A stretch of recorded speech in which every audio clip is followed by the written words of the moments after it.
सावन में रोपी है धान। अब रील बनावे वाली सावन में रोपी है धान। दिन भर जरई गाड़ी के लई है मेकअप के सामान। दिन भर जरई गाड़ी के लई है मेकअप के सामान।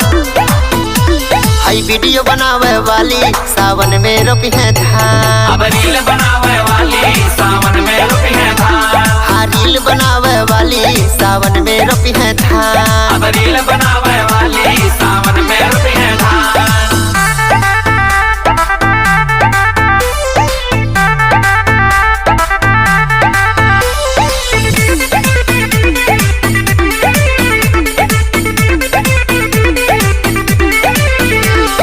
लगा के फिल्टर इंस्टा पे चेहरा खूब चमकावेली। लाख 2 लाख फॉलोवर लेके नखरा खूब देखावेली।